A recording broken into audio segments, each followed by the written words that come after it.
neste feriado, véspera de feriado, não é? Já tivemos aqui uma preparação, uma harmonização com uma música saudável, gostosa, que nos eleva muito. E estas coisas que acontecem na casa espírita, nós devemos replicar nas nossas vidas. Lá fora, ouvindo coisas que nos elevem, que nos tragam alguma mensagem. E hoje nós vemos o nosso mundo invadido por coisas negativas, por lixo. A qualquer momento que nós ligamos a televisão, nós vamos ver os depoimentos da Lava Jato, os crimes, os assassinatos, é aquela pessoa sendo atingida por um tiro na cabeça, por isso, por aquilo, e que nos leva muitas vezes a pensar que o mundo está perdido. Nos passam uma ideia errada do momento em que nós estamos vivendo. Estava sentado quando eu recebi um jornalzinho, Espiritismo Estudado, alguém recebeu aí? E ele nos traz uma matéria interessante, duas, aliás. Uma sociedade imersa na fascinação. O que é a fascinação? É uma forma mais simples da obsessão. Não uma obsessão simples, mas muito grave. A fascinação é aquela obsessão que nos leva a acreditar em coisas que tentam nos enfiar e que não correspondem à nossa realidade. Pensamentos fixos de que, tirando a nossa razão. E a doutrina espírita é a doutrina da razão, é a doutrina da lógica, é a doutrina que nos leva a pensar, que nos leva a raciocinar, e não devemos aceitar tudo que vem de fora de uma maneira irracional, como diríamos, né? Mas no meio do jornalzinho tem outra matéria interessante, que nos fala, que nos dá o exemplo de um automóvel. Todo mundo tem automóvel.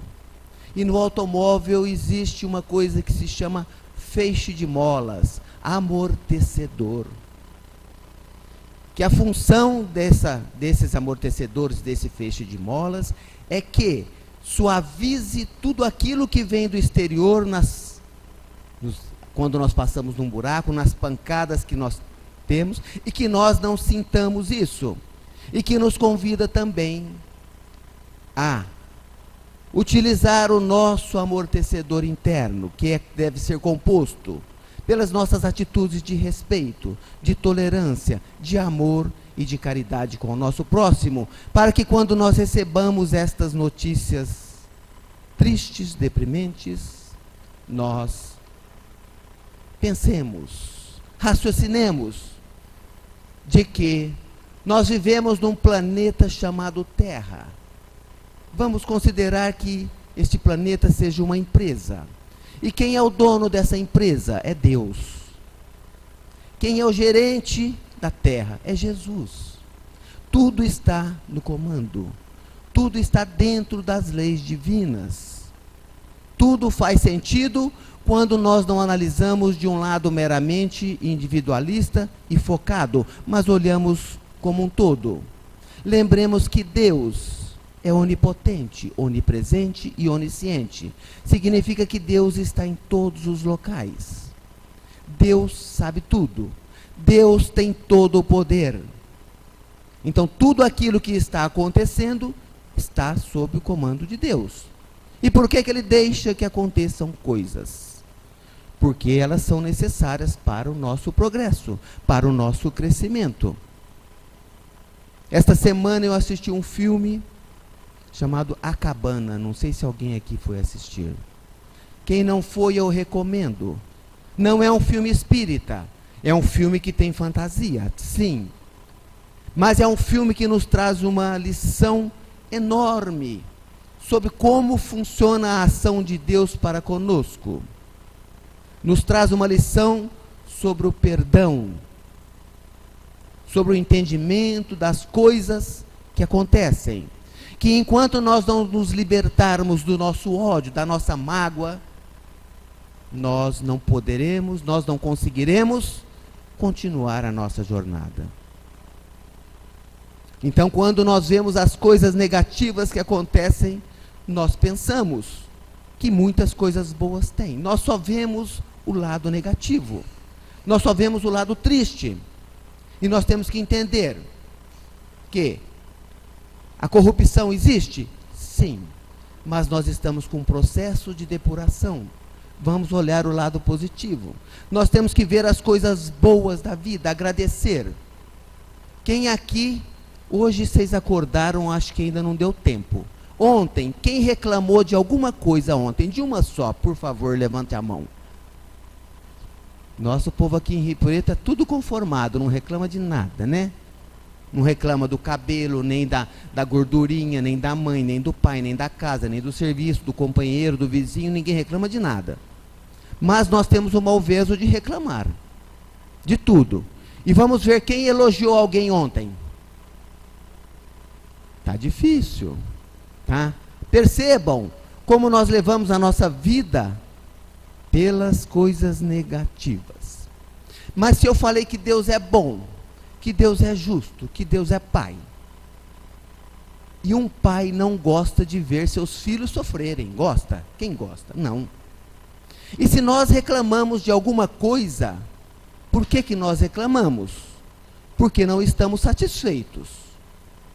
Não é? Se eu reclamo com o meu cabelo é porque eu não estou satisfeito com ele, que ele está desgrenhado, ou está liso demais, ou está crespo. Quem tem crespo quer liso, quem tem liso quer...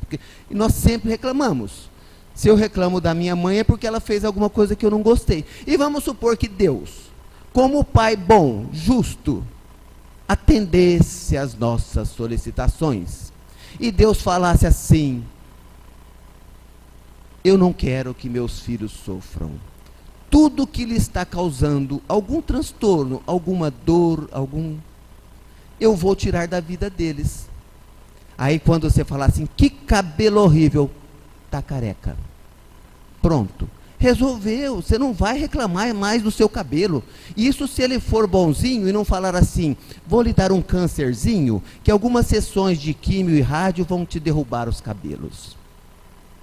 Mas nós deveríamos agir como aquela mulher, aquela historinha, que estava fazendo um tratamento de câncer, e ela de manhã acorda e olha no espelho e vê apenas 3 fios de cabelo. E ela fala, oba, hoje eu vou fazer um rabo de cavalo. No outro dia só tinha 2 fios, hoje eu vou repartir meu cabelo ao meio. No outro dia ela acorda e não vê nenhum fio de cabelo. E ela fala assim, nossa, que maravilha, não vou nem precisar pentear o cabelo. É sempre estarmos satisfeitos com as coisas boas que nos acontecem e deixando as coisas negativas. Mas suponhamos que você então continue a sua jornada e levante e fale assim, ai, a minha mãe não devia ter me acordado agora. Que praga de mãe. Morreu a mãe, acabou. Resolveu o problema. Aí você chega em casa reclamando para a esposa, o meu serviço é muito chato, é muito triste, está desempregado, perdeu o emprego, resolveu a situação. Porque nós, ao invés de agradecermos o que temos, reclamamos o que falta. Vivemos uma expectativa, uma ilusão do que nós não temos, e esquecemos de agradecer a realidade que é nossa. Quem é que gosta de trabalhar? Quem é que gosta? Geralmente é quem está desempregado. Procura emprego adoitado. Ele adora o trabalho. Ah, eu queria tanto arrumar um emprego, eu queria. Aí ele arruma um emprego. Arrumou um emprego. Ai, está longe a sexta-feira. Quando é que vem minhas férias? Ou ainda bem 3 feriados agora, para a gente gostar. Então nós gostamos daquilo que nós não temos. E a hora que nós temos, nós deixamos de valorizar. Lembrando que Deus sempre quer o melhor para nós. E hoje, este mundo tecnológico, as redes sociais, nos trazem coisas negativas de um lado e positivas de outro. Facebook é para dar depressão em qualquer um, porque todo mundo posta apenas que está no barzinho tomando cerveja, que está na viagem para Miami, que está lá, mostra uma vida que você não tem. Mostra que você, estou comemorando com a minha esposa 25 anos de casado, ela é o amor da minha vida e não sei o que, como se aquele casamento fosse perfeito. E alguém responde para ele assim: eu acho que você não ama tanto a sua esposa assim. Mas como? Porque se você amasse tanto, você está numa noite tão romântica, você não deveria estar com a mão no celular. Deveria estar acariciando a sua esposa, né?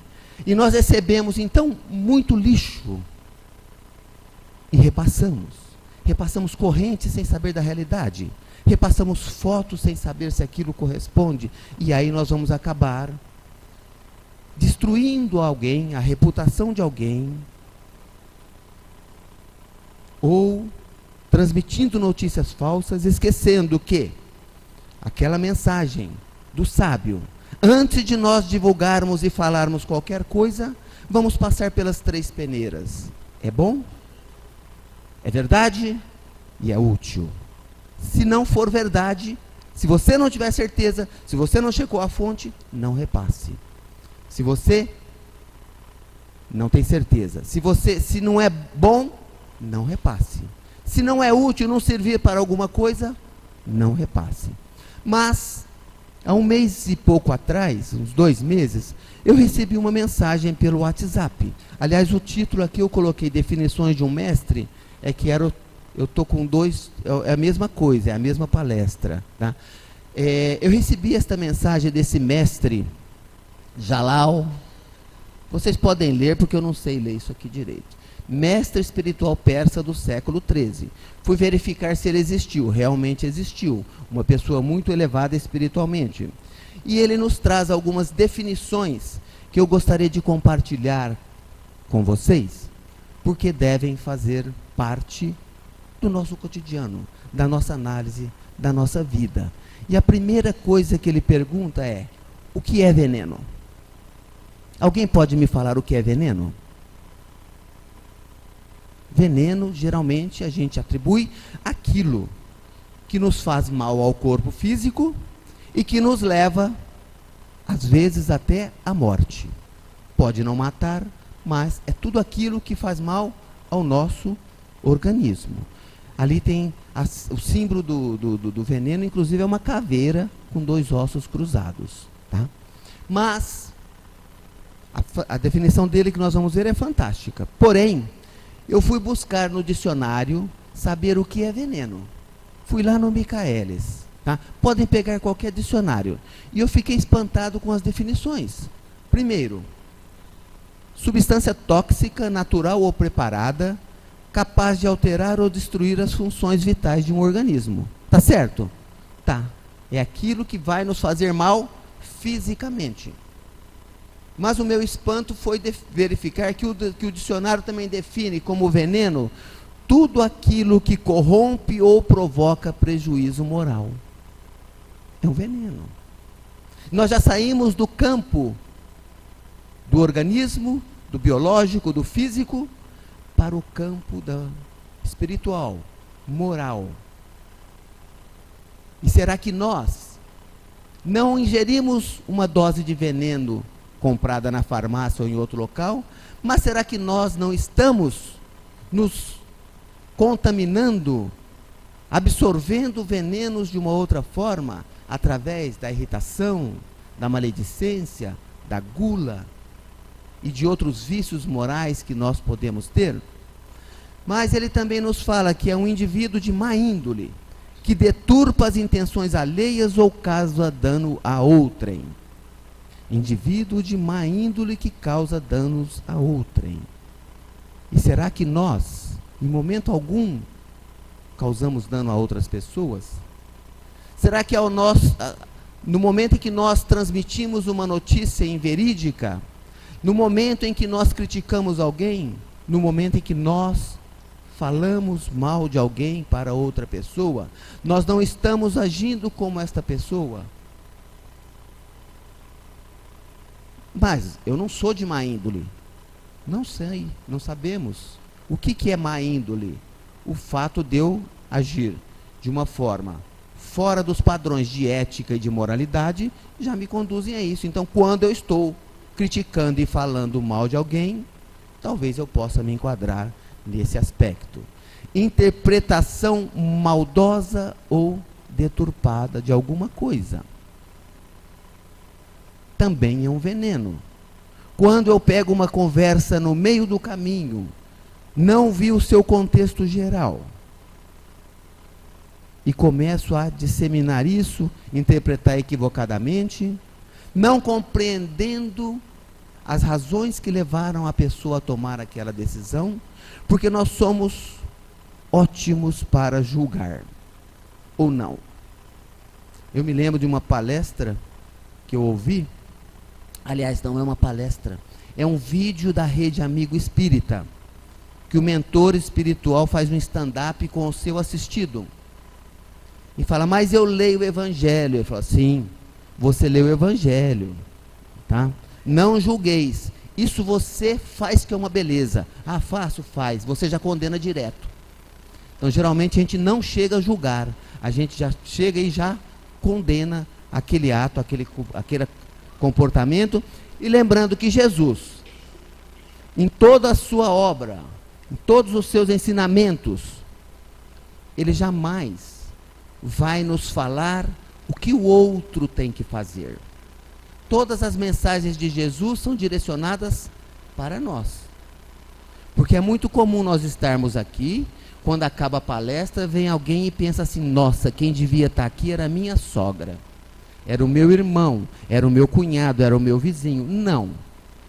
Quem está aqui tem que receber o recado da espiritualidade, porque nada nos chega sem uma finalidade, sem uma motivação. Tá? Então nós não julgamos, nós já condenamos imediatamente as pessoas. Então nesse videozinho da Rede Amigo Espírita ele fala isso. Não, você não julga, você já condena. Tá? E por fim, ele nos fala que veneno é o encanto que atrai ou que seduz. E aí nós entramos, o que é que nos atrai e nos seduz? Todas as coisas que vão estimular as nossas sensações, os nossos periféricos, o nosso corpo físico, em detrimento das coisas do nosso espírito. Nós nos deixamos, ainda somos muito mais animais do que espirituais. Estamos mais próximos da animalidade do que espiritualidade. E a doutrina espírita nos fala que a nossa função é justamente progredirmos, evoluirmos, atingirmos a nossa perfeição. Jesus nos falou, vós sois deuses, podereis fazer tudo o que eu faço e muito mais. E nós percebemos que Jesus está afirmando que nós somos deuses. Só que ele coloca no futuro, podereis fazer, porque ainda não estamos prontos, ainda não atingimos o grau evolutivo para que nós pudéssemos curar as nossas feridas, as nossas dores, apenas com os nossos pensamentos e sentimentos, porque ainda não purificamos estes pensamentos e sentimentos. Mas o que o mestre fala que é veneno? Qualquer coisa além daquilo que nós precisamos é veneno. E aí nós vamos no Livro dos Espíritos e nos deparamos com o necessário e o supérfluo. O que é o necessário, o que é o supérfluo? É muito difícil de você estabelecer parâmetros. O necessário para um pode ser o supérfluo do outro. Tá? Eu ouvi uma artista dizendo que não tem coragem de pagar mais do que 10 mil reais numa bolsa. É um absurdo, né? E aí esses artistas que têm o necessário muito além, vêm na televisão para nos induzir a comprar coisas que eles não usam. Aí vem o Neymar fazendo propaganda do Gol. Você acha que o Neymar anda de carro Gol? Não, mas ele vai lá e aí nós vemos e compramos. Aí vem a Xuxa e faz propaganda da Monange. Vocês acham que ela usa Monange? Não. Né? Então, o que é necessário para nós? Tudo aquilo além do necessário. Chico Xavier nos fala que rico não é aquele que muito tem, é aquele que pouco necessita. As provas mais difíceis que nós temos, segundo as conceituações da doutrina espírita, a beleza, a riqueza e o poder. E são coisas que nós não necessitamos na nossa encarnação. Nós não necessitamos do poder, porque nós não precisamos mandar. Porque o maior espírito que aqui pisou, ele nos disse que ele veio para servir, não para ser servido. Se dignou a lavar os pés dos apóstolos. A beleza é algo que nos atrai, que nos desvia do nosso caminho. Eu, por exemplo, me desculpe agora uma biografia pessoal, eu pedi para Deus nessa encarnação a prova da beleza. Tá? E ele falou assim, não, você não está preparado, vai feio mesmo. Tá? Não. Por quê? Vocês veem estes programas de televisão, aquelas moças lindas, corpos esculturais, aqueles rapazes tatuados. O que eles fazem de útil para nós, nos dando exemplos, na maioria dos casos, é claro, tem exceções, de que o corpo é que interessa, que o nu é artístico.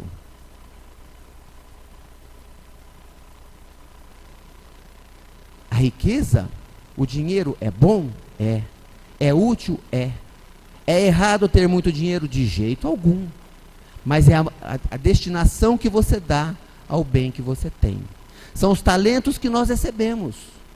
Quando nós recebemos os talentos de Deus, os talentos são os mais variados possíveis. São os talentos do dom da música, nas artes. São os nossos filhos que são talentos. São a nossa família são os nossos talentos. O nosso dinheiro é o nosso talento. E tudo que nós recebemos aqui, teremos que prestar contas depois. Então ele nos fala, pode ser poder, pode ser preguiça, comida, ego, ambição, medo, raiva, qualquer coisa que nós tenhamos, além do necessário. O medo é necessário? Sim. O medo é útil? Sim.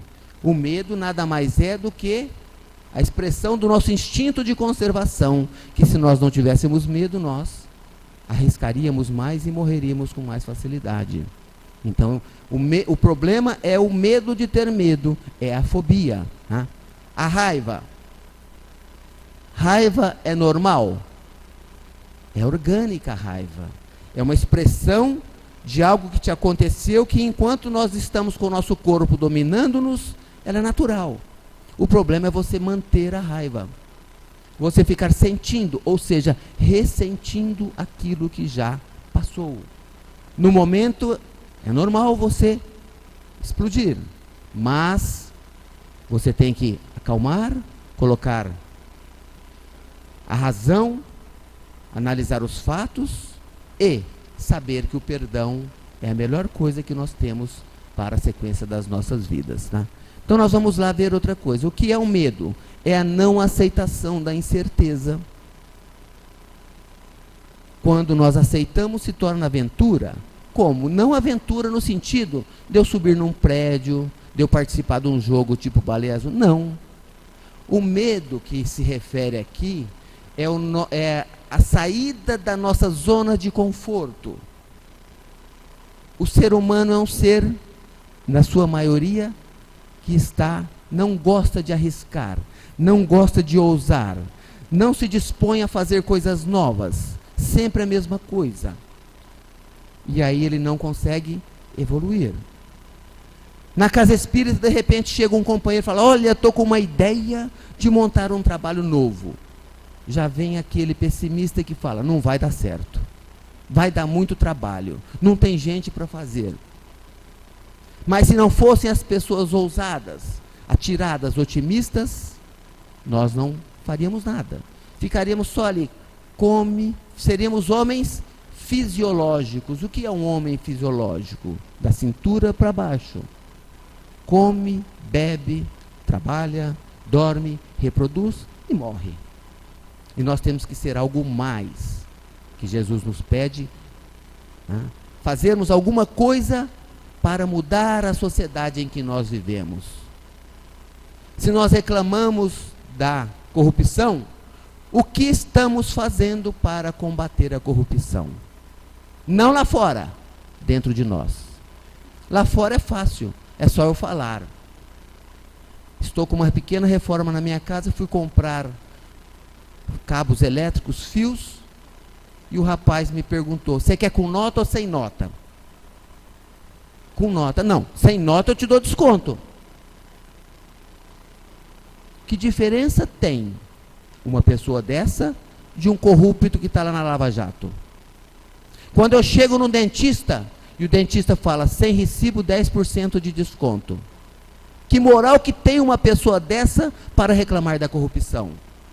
Tanto de quem oferece quanto de quem aceita. Ah, mas eu não preciso do meu imposto de renda, então vai sem recibo. É roubo. Nós praticamos pequenos atos de corrupção no nosso dia a dia. Não percebemos por quê? Porque nós temos uma justificativa. Ah, não, eu vou pegar esses 10% e vou dar para a casa espírita, para um trabalho assistencial. Isso é dinheiro podre, não é dinheiro seu. Você tem que dar o que é seu. Fazer caridade com o dinheiro dos outros é fácil. O duro é colocar a nossa mão no bolso para fazer a verdadeira caridade. Então nós temos que nos policiar, verificar até que ponto nós estamos agindo iguaizinhos aos corruptos lá de cima.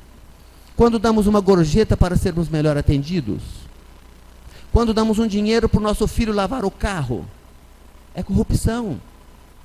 Você não tem que trocar, pagar, barganhar com seu filho. Ele não usa o carro. Ele tem a obrigação de fazer aquilo também. Quando nós mentimos a idade para comprar um ingresso mais barato, são atos de corrupção. Então vamos analisar aquilo que nós fazemos daquilo que os outros estão fazendo lá em cima. A única diferença é a quantidade e a oportunidade. Muitos falam assim: nossa, virou político,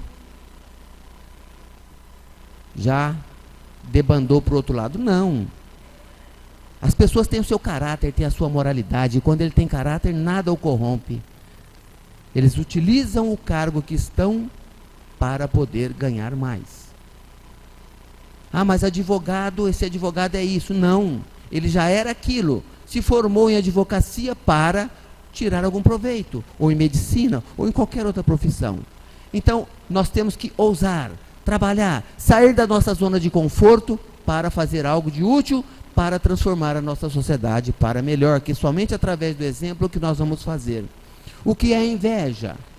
A inveja é eu não aceitar que o outro tenha. Eu não querer que o outro tenha. Então nós temos que transformar a nossa inveja em ambição. São coisas diferentes. Inveja, por exemplo, é eu ver que meu vizinho pintou o muro de amarelo. E eu vou lá e picho o muro da casa dele. Isso é inveja. Ambição, ele pintou, nossa, ficou bonito o muro da casa dele, vou pintar o da minha casa também. Isso é ambição. Inveja é eu ver que o meu vizinho comprou o carro que eu queria. Meu companheiro de trabalho comprou um carro importado, que eu queria ter. Inveja é eu dizer, tomara que ele se arrebente num poste, tomara que roubem o carro. Ambição, nossa, eu queria ter um carro desse. Vou lá conversar com ele. Ô meu amigo, nós ganhamos o mesmo salário, como é que você conseguiu comprar esse carro? Falei, não, sabe o que é? A minha esposa está vendendo Jequiti. E ela está ganhando um dinheirinho bom. Ah, é? Ele já chega em casa com o catálogo da Jequiti e dá para a esposa dele. Você vai vender também para nós comprarmos um carro. Isso é bom. Geralmente, nós atribuímos o sucesso dos outros ao acaso, à sorte. Você tem sorte disso? E o Mário Sérgio Cortella, professor, me desculpem o termo forte, mas ele usa assim, tá? Que sorte é o nome que o vagabundo dá ao esforço alheio. Porque a pessoa estudou, ralou, sacrificou a noite, passou o fim de semana estudando para conhecer uma nova língua e depois dizem que ele tem sorte. Não. Deus não privilegia ninguém. Deus dá oportunidades iguais Todo mundo. Alguns aproveitam, alguns se dedicam, pegam o seu tempo vazio e vai fazer alguma coisa de bem, de bom e de útil. Outros ficam assistindo televisão, futebol, corrida, vai para a praia. Cada um é responsável pelo seu tempo, pelo uso que faz. Depois vai chegar no plano espiritual e vai ter que prestar conta que fizestes dos talentos que te emprestei. Tá? Então vamos ter a ambição, a aspiração de chegar. Tá? Quem aqui quer ser um Chico Xavier? Todo mundo. E eu vi uma palestra, um palestrante falando, eu quero ser mais do que Chico Xavier. Ele está errado? Não. Mas só que quando ele for mais do que Chico Xavier hoje, Chico já estará bem à frente dele. Basta que nós nos sacrifiquemos e façamos aquilo que deve ser feito. Vamos lá. O que é a raiva? É não aceitação daquilo que está fora do nosso controle. 90% das nossas contrariedades estão no nosso controle. Apenas 10% estão fora. Então, se vai chover, se vai fazer sol, se eu saio ali fora, alguém me xinga, se outra pessoa não faz o que eu quero, se de repente roubaram o meu carro, ou riscaram o meu carro. E aí eu fico com raiva, com ódio, não aceitando. Eu me lembro de uma palestra do Dr. Aguinaldo, lá em Barretos, na nossa casa, no Lar da Criança, em que ele conta a história de uma mulher que chegou para ele e falou assim, Dr. Aguinaldo, eu tenho sido roubado com muita frequência. E ele responde para ela, olha, se estão te roubando, é porque você está detendo alguma coisa que não é sua. Porque ninguém leva o que é seu. Então você começa a doar. Na medida em que você doar, não vão te roubar, porque você já está dando embora. E passou algum tempo, ele encontrou essa pessoa e perguntou, e aí, como é que está? Falou, doutor, diminuiu bastante, mas ainda estão me roubando. Falou, então você não está dando tudo que não é seu. Tem gente que faz uma ideia errada do que é caridade. Tem gente que dá... Eu trabalho com diversas instituições beneficentes em Barretos. E nós percebemos que quando a situação aperta, a primeira coisa que as pessoas cortam é a ajuda a uma instituição beneficente. Esquecendo que a lei de Deus é a lei de retorno, é a lei de causa e efeito, e que nenhum dinheiro, nenhuma disponibilidade que você faça do seu bolso para o bem, para o amor, fica sem retorno para você. É da lei. Senão Deus não seria Deus. Senão Deus não seria bom. Senão Deus não seria justo se me punisse por eu fazer o bem para alguém. Então a raiva é este sentimento que nós temos e que, se nós aceitarmos, como diz aqui, se torna tolerância. E o que é o ódio? O ódio é a não aceitação das pessoas como elas são.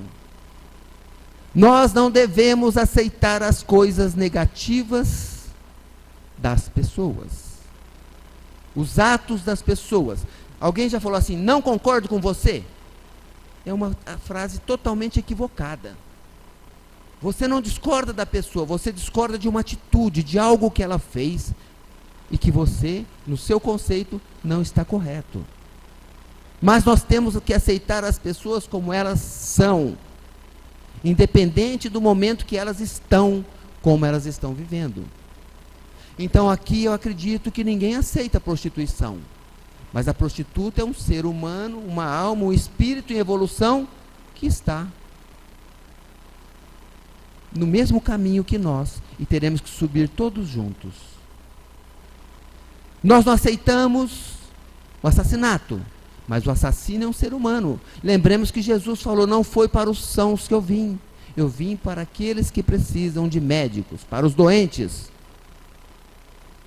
E se nós analisarmos que o mal não existe, o que existe é a ausência do bem, e estas pessoas que hoje cometem o mal, elas estão cometendo por falta de consciência do que é o bem. Porque não conhecem Deus, porque ainda não tem Jesus em seu coração. Na última palestra que eu fiz aqui, eu contei uma história da nossa infância, que nós matávamos passarinho. Nós éramos maus ou éramos ignorantes da realidade, da verdade de que não se deve maltratar os animais? o pessoal amarrava bombinha no rabo do gato. Estou falando mentira? Hoje nós achamos isso um absurdo, mas muitos de nós fizemos isso. Tínhamos o estilingue para quê? E hoje nós sabemos que isso é errado. Essas pessoas que estão cometendo mal ainda não sabem que isso é errado. E se nós formos acreditar em Deus, saber da sua justiça, saber que o corpo é apenas uma roupa, uma veste, que nós vamos nos despojar, é como nós ficarmos bravos se alguém chegar numa poça d'água e bater o pé e sujar a nossa roupa. Nós trocamos. E quando nós perdemos o nosso invólucro físico, nós trocamos. Só que Deus não permite que aconteça nada que não esteja na nossa necessidade nesta reencarnação. Quem acredita que o mosquitinho pode nos trazer um ser com uma deformidade mental, como a Zika vírus e outras coisas mais, não acredita em Deus. Por quê? Vocês acham que Deus vai deixar a nossa vida na mão de um terceiro, do mosquito? Não. Tudo se encadeia na lei de Deus. Então, os grandes movimentos que nós temos hoje, de ódio, são em relação à não aceitação e à não tolerância. Nós temos aí católicos e protestantes. Nós temos a guerra dos muçulmanos, uma parcela pequena, é claro, não estamos generalizando. Falta de aceitação. Nós temos hoje intolerância com relação a camisas, sabiam? Quando uma camisa preta e branca encontra com uma verde, ou que encontra com uma listradinha de vermelho, preto e branco, as torcidas se matam. Uma vez entrevistaram um rapaz que matou um torcedor do time contrário. Falou: você conhecia ele? Não. Ele te fez alguma coisa? Não. Alguém te falou alguma coisa dele? Não. E por que você matou? Porque ele estava com a camisa do outro time. Isso é intolerância pura e é o ódio. E que nós temos que transformar em amor. É necessário que haja diversidade. Já pensou se todo mundo torcesse para o mesmo time?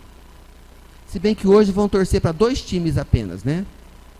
Metade vai torcer para a Ponte Preta e a torcida do Corinthians, mais a do Guarani, para o Corinthians, né? Mas, independente disso, nós temos que entender que aquilo é uma partida de futebol. E eu vejo as pessoas falando assim: Deus ajudou meu time, mas e por que ele prejudicou o outro? Deus é bom e é justo. Vamos lá. Aí ele nos fala o que é maturidade espiritual, e nós vamos ver diversas definições de maturidade especial. É quando você tenta mudar os outros e não a si mesmo. Nós queremos que os outros sejam iguais a nós. Os nossos pensamentos, as nossas vontades sejam as mesmas. Aqui eu estou pintando todo mundo da mesma cor. E aí eu me lembro, na mitologia fala do leito de Procrusto, ou Procusto. Este era um personagem lendário, que ele convidava as pessoas para ir na casa dele e deitar na cama. Ele tinha uma cama. Só que se a pessoa fosse maior do que a cama, ele cortava um pedaço da pessoa para se adequar à cama. E se a pessoa fosse menor, ele esticava a pessoa para caber exatamente na cama. Quantos de nós estamos agindo assim, querendo que as pessoas se amoldem, se adequem às nossas vontades, os nossos pensamentos, aquilo que nós somos? Nós temos que aceitar as pessoas como elas estão. Aceitação é um outro item. Porém, neste caso, nós não devemos impor a nossa crença aos outros. A própria doutrina nos fala que nós não devemos fazer proselitismo. Roosevelt Andolfato Tiago esteve na nossa dia 18 de abril em Barretos fazendo uma palestra chamada Só a Reencarnação Explica. E ele falou que quando ele era jovem, novo na doutrina, ele tentava impor aos outros que existia a reencarnação. Ele queria que todo mundo acreditasse na reencarnação. E ele era chato, persistente, ele perdia o amigo, mas não parava de falar. E agora, quando alguém fala para ele que não acredita na reencarnação, ele pensa consigo mesmo: deixa ele morrer, aí ele vai acreditar. É uma questão de tempo, né? É quando você aceita as pessoas como elas são. Já falamos isso. Você não aceita o defeito, você não aceita o vício, você não aceita a coisa errada, mas aceita as pessoas realmente na maneira como elas estão naquele momento. É quando você entende que todos estão certos em sua própria perspectiva. O grande problema é que nós temos diversos ângulos de visão. Nós olhamos uma coisa e a pessoa vê com outros olhos, entende de uma outra maneira. E cada um, já aconteceu, acredito, com a maioria das pessoas, de nós estarmos discutindo. Eu faço muito isso, porque eu sou muito cabeça dura. A gente começa a discutir com uma pessoa, brigar, elevar o tom de voz, e quando nós percebemos, nós estamos falando a mesma coisa, com palavras diferentes. E não aceitamos dar o braço a torcer que o outro possa estar certo também. Então, cada um tem o seu ponto de vista para uma questão que nós devemos respeitar. O que é maturidade espiritual? É quando você aprende a deixar a ir. E aí nós temos uma música do Zeca Pagodinho, canta, fala: deixa a vida me levar, vida leva eu, sou feliz e agradeço com tudo que Deus me deu. Alguns interpretam essa música como uma música do vagabundo, que não quer saber de nada. Mas ela tem um grande ensinamento, tá? Deixa a vida me levar. Eu não tenho como mudar os acontecimentos externos que acontecem comigo. Mas eu sou feliz como eu estou, com tudo que está me acontecendo, com aquilo que eu tenho. E eu agradeço a Deus por tudo que eu tenho. E vou correr atrás de outras coisas que ainda não tenho. Muitos de nós ficam brigando com a vida por coisas que não poderão acontecer. E eu entendo que uma das frases mais bonitas da doutrina é no livro Agenda Cristã de André Luiz, quando ele fala o seguinte: o rio atinge aos seus objetivos porque aprendeu a contornar os obstáculos. O rio segue abrindo o seu caminho, e quando ele encontra uma pedra, ele bate e não passa, ele bate e não passa. Ele abre o caminho para o lado e continua rumo ao seu destino, que é o mar. É assim que nós devemos fazer. Não sermos cabeças duras e fixarmos numa coisa, é aquilo ou é a morte. Não. Então nós temos que aceitar as coisas que a vida nos manda, uma aceitação ativa, não uma aceitação passiva. Ah, é assim mesmo, acabou. Não. Uma aceitação ativa em que eu trabalhe para mudar. Ah, eu descobri que eu estou com câncer. Ótimo. É algo que está no seu espírito e está saindo para o corpo. Você está expurgando. Eu vou aceitar? Não, vou fazer todos os tratamentos, tudo que for possível. Mas vou entender que aquilo é para o meu bem. Que quando eu desencarnar, o meu corpo fica com o câncer e meu espírito vai sem aquela mazela e eu não terei que expiar mais, tá? O que é maturidade espiritual? É você não ter expectativas em um relacionamento. Nós entendemos não? Eu escutei que faltou, Jesus não falou uma das bem-aventuranças que se aplica hoje na atualidade. Tá? Todo mundo conhece as bem-aventuranças?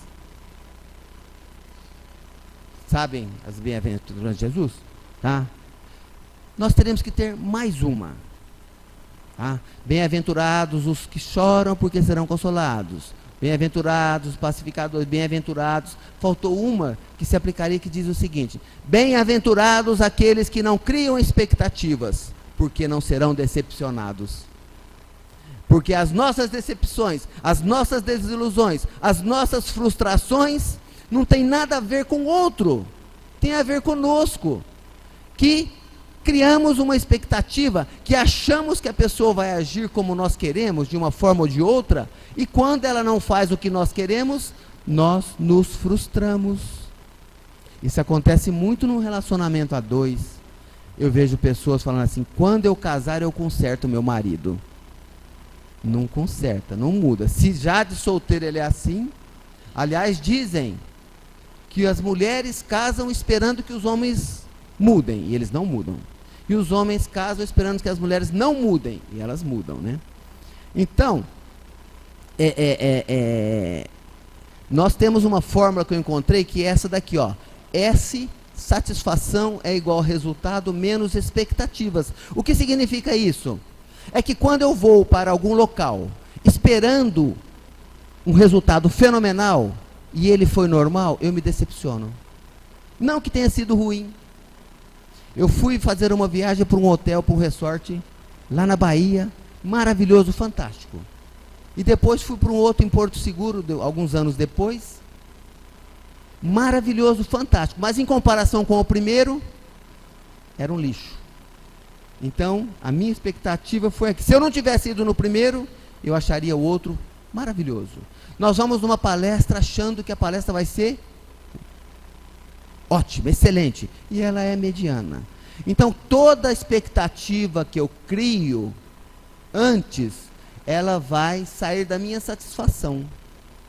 É o resultado do que eu tive menos a satisfação. Chega um voluntário novo, nós achamos que ela vai vender pizza, comprar pão, fazer isso, fazer aquilo, e não faz. E nós nos decepcionamos.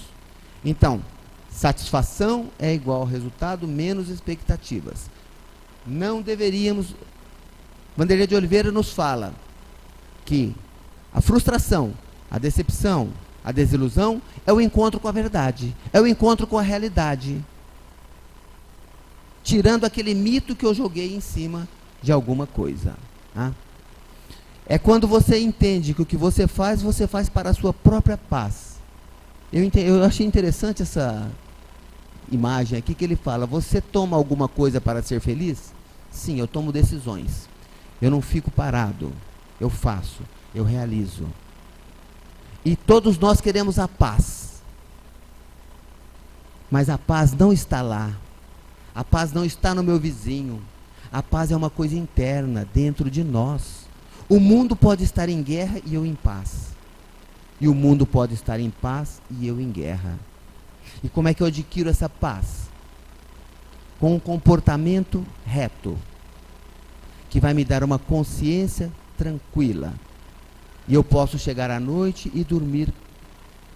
Porque ninguém tem o poder de tirar a minha paz se eu não permitir. Quando eu sair com o meu carro aqui, se alguém me der uma fechada e eu ficar nervoso, significa que a minha paz não está dentro de mim, está no capô do meu carro. E eu deixei que o outro tirasse a minha paz. É uma condição interna de cada um, mas que nós temos que treinar. Criar um condicionamento, ter um repertório de coisas. Uma vez chegaram para Luiz Carlos de Barros Costa, que conta essa história, que Chico estava pensativo e alguém chegou para Chico e perguntou, Chico, o que você está pensando? Ele falou, eu estou treinando para qual vai ser o meu comportamento no dia que alguém me der um tapa no rosto. Fala, Chico, quem vai te dar um tapa no rosto? Não, eu chego de madrugada, eu saio muito cedo, eu não gosto de incomodar as pessoas, e eu passo nos bares para tomar um cafezinho. E lá geralmente tem pessoas que estão bebendo, estão alteradas, e eles podem ser influenciados por um espírito para me agredir. Então eu tenho que saber qual vai ser o meu comportamento. E isso que nós devíamos fazer. Em casa treinar. Se alguém me fechar, o que eu faço? Vou xingar? Vou mandar passar por cima? Ou vou mandar ele embora? Se eu chegar no supermercado ou no banco e alguém furar a fila, qual vai ser o meu comportamento? Eu tenho que ter um repertório moral para agir. Assim eu não vou deixar que os outros tirem a minha paz. Aliás, ninguém tira o que nós não temos, né? Se eu perdi a paciência, que paciência é tudo. Paciência é tudo que nós não temos. Perdi a paciência. Não, ninguém perde o que não tem. Né? É quando você para de provar para o mundo quão inteligente você é. Nós numa discussão, geralmente nós queremos falar de tudo o que nós, para mostrar que nós somos melhores que os outros. E aqui, ninguém é melhor que ninguém. Vamos lá que nós já estamos em cima da hora, né? É quando você não busca a aprovação dos outros. Isso é uma coisa muito grave. Quantas pessoas aqui, se eu chamar para vir fazer a prece aqui em cima, vêm? Por que não vêm? Porque nós não entendemos que a prece é a comunhão da criatura com o Criador. É eu mentalizar Deus e conversar com Ele. É eu falar simples palavras assim, obrigado, Senhor. Na passagem de Jesus, o pecador simples fala: me perdoe porque sou um pecador. Foi a melhor prece que Jesus disse que ele ouviu naquele dia. Mas nós não. Quando eu estou aqui fazendo a prece, eu vou pensar: o que a fulana está pensando? O que o outro está fazendo?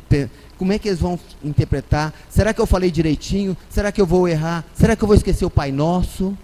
A nossa preocupação não é conversar com Deus. Nossa preocupação é com os outros que estão aqui. E que não deveríamos ter. Que a partir do momento que nós entramos em comunhão com Deus, acabou. É comigo e com Ele. Fecha-te no teu quarto, fecha a porta do teu quarto e você conversa com Deus. O quarto é o meu corpo.